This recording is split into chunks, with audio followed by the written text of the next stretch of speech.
Dynamax Lugia is coming to Pokemon Go for its very own Max Battle Weekend starting tomorrow. And this is going to be a fairly quick video just to go over the best counters that you'll need on your team to take it down and if it's actually going to be any good. So soaring in from the skies, Lugia makes its Dynamax debut. Dynamax Lugia Max Battle Weekend starts tomorrow, Saturday, November 29th at 6 AM and goes through till Sunday, November 30th at 9 PM local time. If you're lucky, you may encounter a shiny one. For the event bonuses, the Max Particle collection limit will be increased to 1600. There'll be a quarter adventuring distance to receive Max Particles. Power Spots will refresh more frequently, and you'll also receive 8 times Max Particles from Power Spots. There was a free timed research that came out on the Tuesday just gone, which you may have already completed. And if you're like me, you've left it unclaimed like this so that you can use these Max Particles over the weekend. If you haven't completed this research yet, you'll be able to work on completing that over the weekend, and that'll expire at 9 PM on the Sunday. Max out your chances for victory with Campfire and Pokemon Web Store, the Max Battle boost box and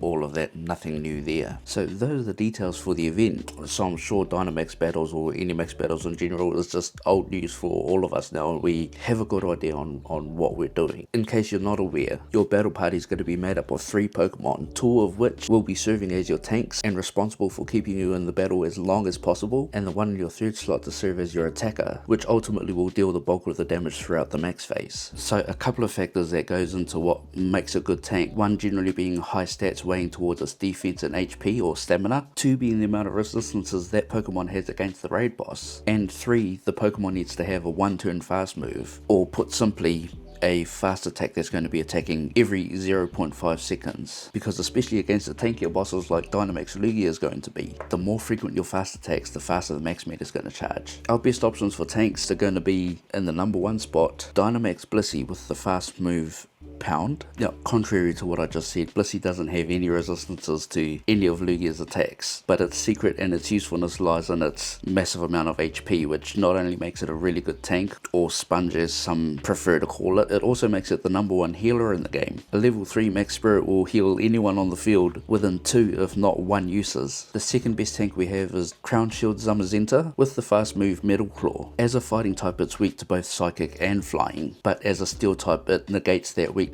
and makes it neutral. If you're using Zamazenta, you'll want to make sure you have the max guard at least unlocked, if not buffed up to level 2 or 3, but unlocking that max guard will enable its ability to start off the battle with a shield already in place. Number 3 on the tank list we have Dynamax Metagross. Using it only as a tank, you'll either want the fast move Fury Cutter or Shadow Claw. Shadow Claw is a legacy move, so you'll need an elite fast TM to get that one, but great resistances, decent defense. Number 4 we have Crown Sword Zacian with the fast move Metal Claw, and for number 5 we have Dynamax Corviknight with the fast attack Sand Attack. Now, using Sand Attack on a Corviknight against a Lugia, which is like 4 times resistant to ground attacks, you'll be doing absolutely no damage whatsoever. But Rookedy's been out for a while now, it's had a community day, it's been featured in a few events, so if it's the only thing that you have available from that list that we've just shared, it's worth using. Now for the attackers. All going well, these are going to be the ones that you'll want to be using solely in the Dynamax phase. When it comes to Dynamax attackers, the typing of the max attack move is going to be based on the fast move of the Pokemon that you're using. But if you're using a Gigantamax attacker, those Gigantamax moves are going to be exclusive no matter the Pokemon. So when it comes to the Dynamax attackers on this list, I'm also going to preface that with the fast move that you need to have to make sure that that's dealing the most damage during the max phase. But starting off with our number 1 and top attacker that we're going to have for anything that's going to be weak to ghost type attacks, Gigantamax Gengar. This thing is an absolute beast. For number 2 is something fairly new, and I'm actually pretty excited to give it a go, because I have one now. It's shiny and it's at level 50. Ooh, and it has a background.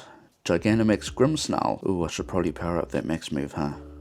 It will deal more damage. I should say it is worth having a 1-turn fast move on these as well, just in case you end up being left with only that on the field. You want to be charging that max meter as fast as possible, so for Grimmsnarl you'll want either Bite or Sucker Punch. Our number 3 best attack is going to be Gigantamax Toxtricity with the fast move Spark. In the number 4 slot we have Dynamax Gengar. You'll want the fast moves either Shadow Claw or Lick. Lick is going to be an exclusive move, so Shadow Claw will be just fine, and that will give you the max attack Max Phantasm. For number 5 we have Dynamax Urshifu with the fast attack Sucker Punch, which will give you the max attack Max Darkness. But if you're like me, you don't have a lot of candy for this, and you won't have powered it up yet. I'm waiting for the Gigantamax version. don't waste your candy on it. Our 6th attacker is going to be Dynamax Metagross. This is the same one that I had on the list earlier, which had the fast move Fairy Cutter. If you want to use it as an attacker, it's going to need the fast attack Shadow Claw, because that's super effective, but it's also a legacy move, so you need an elite fast TM, but it's an option if you want to and can use it. Attacker number 7, we have Dynamax Zapdos. This is again another one that needs a legacy move if you want to use it to be able to help build the max meter as fast as possible. Thundershock is the best move that it has, which you need the elite TM for. Otherwise, if you're hoping and able to just use it during the max phase, then Charge Beam is going to be fine. And lastly on the list of attacking recommendations, we have Dynamax Raikou, which needs the fast attack Thundershock. And lastly, as for whether or not it's going to be any good or not, is it actually worth catching a good Dynamax Lugia? For the stats and moves and everything relevant, I'm going straight to the Pokegenie app, and as shown here, Dynamax Lugia, or Lugia itself, has an attack stat of 193. And remembering what we said earlier about the Dynamax moves and how those max attacks and how those are typed according to the fast moves, Lugia only has a Dragon type and a Psychic type fast move, and with its attack of 193, it loses out to Latias, which is another Dynamax Dragon type, with its attack stat of 228, Latios with its attack stat of 268, and also Duraludon, which has an attack stat of 239. As a Psychic type attacker, it loses really poorly to Alakazam with an attack stat of 271. It's also beat by Gardevoir, even Hatrina's better than it. So no,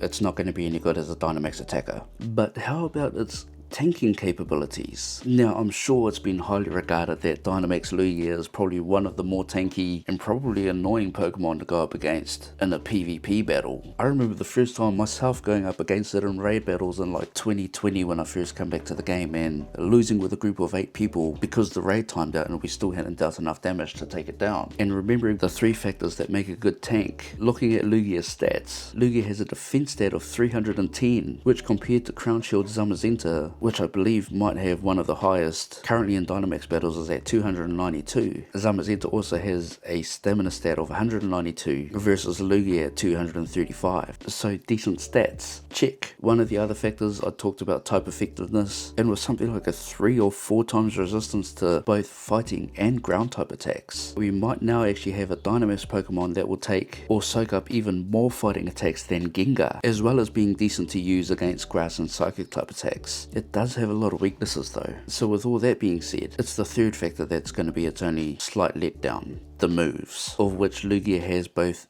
Dragon Tail and Extra Sentry, which are both 1 second fast moves, meaning that you'll be charging the max meter half as fast as you possibly can be. All of that being said, do I think that not having a 1 turn fast move is a good enough reason to not consider using Lugia as a tank in max battles? And I'll be honest with you, no, I don't think it is, unless you're hoping or planning to try and use it in short man situations where charging the max meter as fast as possible is absolutely key in ensuring victory. 1 player or 2 players using Dynamax Lugia in a 4-man lobby against a Dynamax fighting type attacker, for pretty much 95% of the player base, you're barely even going to notice a difference in how fast that max meter charges. And the other way I like to think about it is 4 people using Dynamax Lugia with a 1 second charge move will be charging that max meter just as fast as 2 people using a Dynamax Gengar with a half second fast move, but ultimately Lugia is going to be better off because it's going to be able to take more hits. If you found the video helpful or useful in any way, don't forget to like, subscribe, and if you've been following the channel for a while, you already know as soon as it comes 6 AM tomorrow, myself and One Queen are going to be up bright and early out there trying to give the duo a go so that we can let you know or show you just how easy Dynamax Lugia is going to be with only 2 people. I've already shared online that yes, I 100% believe this is going to be doable. Question is, how difficult is it going to be without the use of max mushrooms? We'll find all of that out very soon. So until then, thank you for watching, and we'll see you again real soon in the next video.